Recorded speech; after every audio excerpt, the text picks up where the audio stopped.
Oke, kita ketemu lagi. Pada hari ini kita akan coba membahas apa yang disebut dengan uji validitas dan reliabilitas. Oke, untuk definisinya kalian pasti sudah tahu. Yang pasti intinya kita harus mengambil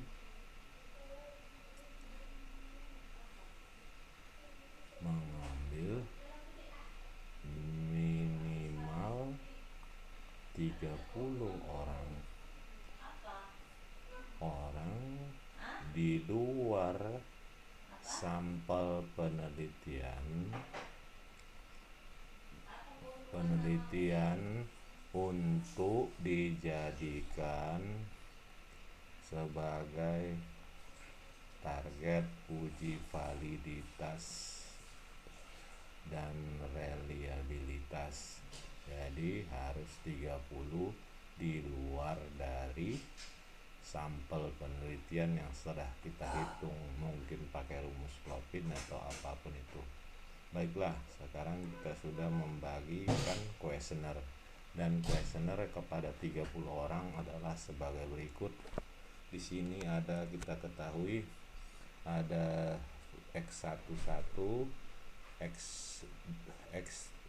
X1, X2 dan Y. Nah, pertama tentunya kita sudah merekapnya, yaitu X1 terdiri dari ada 5 item, ini dia. Kemudian buat totalnya. X2 juga ada 5 item, buat totalnya. Y-nya juga ada 5, buat totalnya. Oke. Sekarang langkah pertama adalah kita mengcopy dulu X1 sampai ke total. Baru kita pindahkan ke sebelah kanan, yaitu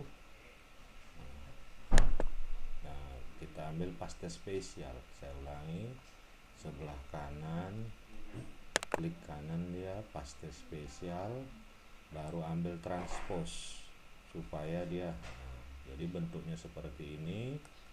Dia tidak perlu tinggal kita copy. Nah, kita bukalah SPSS kita, ambil variable view. Nah, ini dia variable view, kita ambil.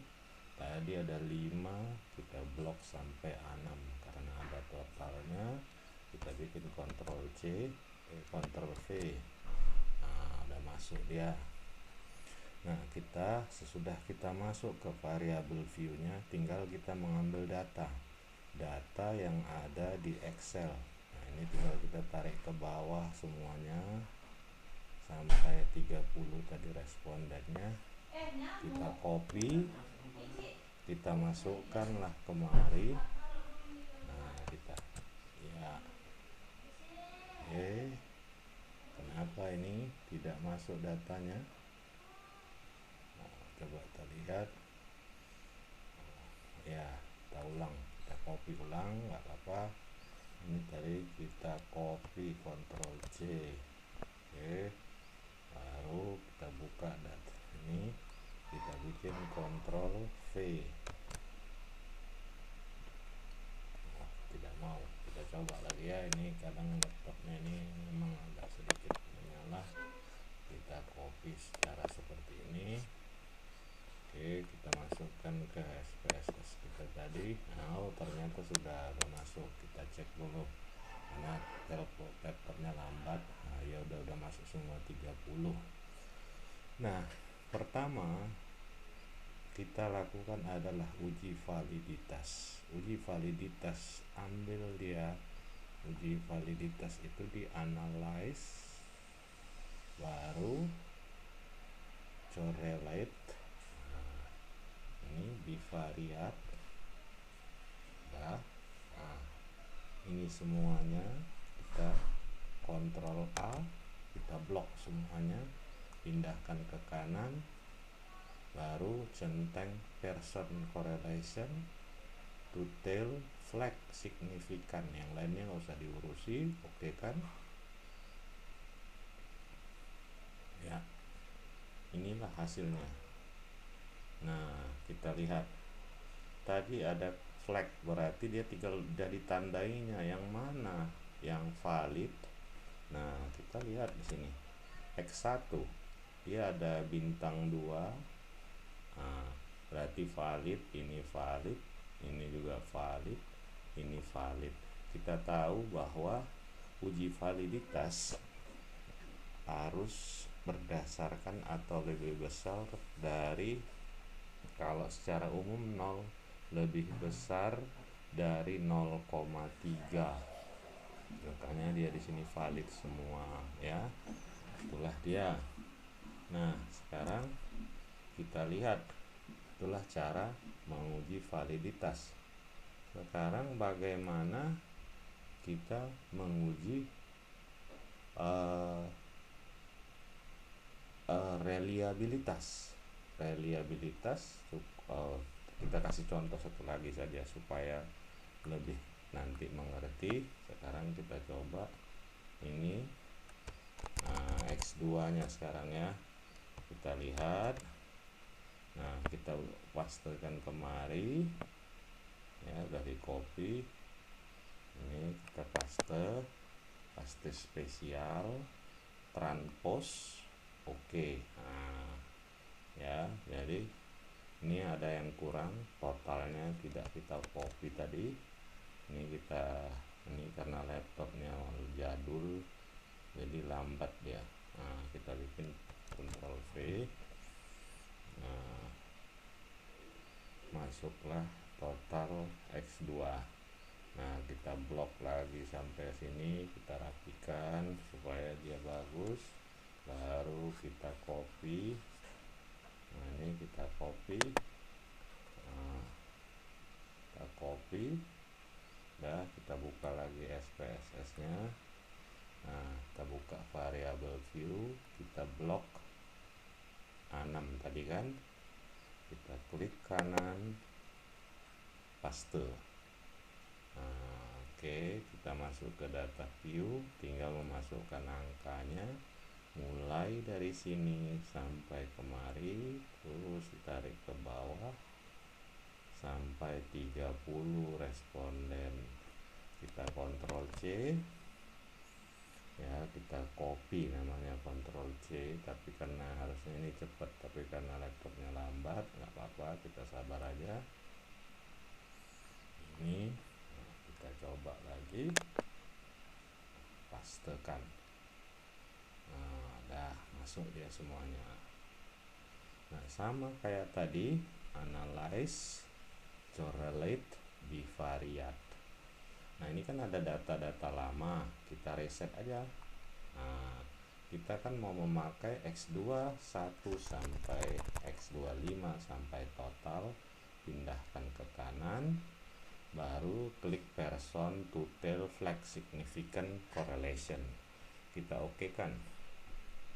Nah, inilah hasilnya. Di sini bisa kita lihat, ya, saya naikkan ke atas supaya bisa oke. Nah, ini oke, dia ada bintang 2. Oke, ada bintang 2. Oke, ini oke, ini oke. Jadi semua variabel ini kok variabel X1 2. Coba kita lihat dulu ya. Ini kita ternyata belum, salah, kita ambil ini, dia bukan yang tadi. Nah, ini dia. Oke, bukan yang tadi, itu tadi variabel lah. Ini akibat. Nah, ini dia kontrolnya. Ini kita lihat variabel X. Kenapa variabel X1 lagi yang muncul?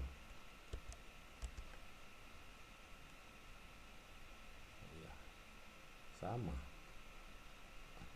Oh, ini X2. Nah, ini X2 1, kita lihat ini valid, ini valid, ini valid. Ini valid. Nah, ini tidak valid.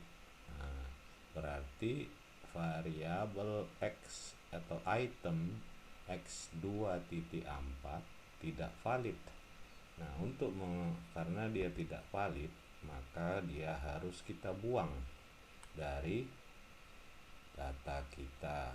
Nah, bagaimana? Kita buka lagi yang tadi. Nah, ini dia kan 24. Ini dia kita buang.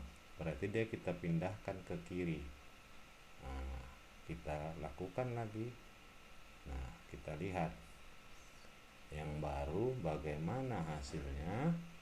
Nah, setelah kita buang, nah x21 valid, x22 ya, x22 valid, x23 valid, x25 valid. Nah, jadi begitulah cara melakukan uji validitas.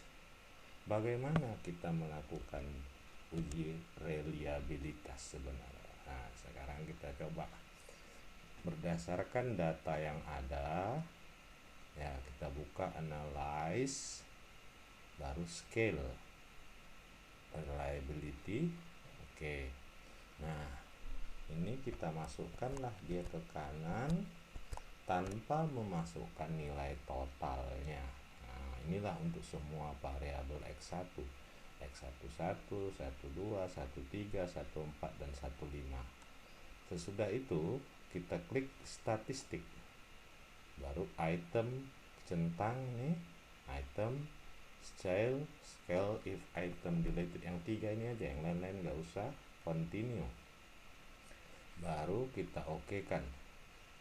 Nah, uji reliabilitas dilihat dari nilai alpha Cronbach. Nah, jadi alpha Cronbach untuk X1 sama dengan alpha Cronbach X1 adalah 0,7. Syarat untuk valid adalah 0,6. Dari mana kita tahu ini? Ya, dari teori-teori di buku. Nah, jadi ada sebetulnya lagi, tanpa melakukan 2 kali kerja, uji validitas juga bisa terlihat sebenarnya di hasil dari sekali jalan, yaitu di mana? Nah, kita buka ini item total statistik. Nah, ini kita cukup melihat nilai corrected item total correlation. Syaratnya harus lebih besar sama dengan 0,3. Nah, inilah standar supaya dia valid. Nah, jadi sebenarnya 1 kali kerja bisa dapat validitas dan reliabilitas. Kita lihat x11 valid, x12 valid, x13 valid, x14 valid, x15 valid. Jadi begitulah cara melakukan uji validitas dan reliabilitas. Semoga bermanfaat.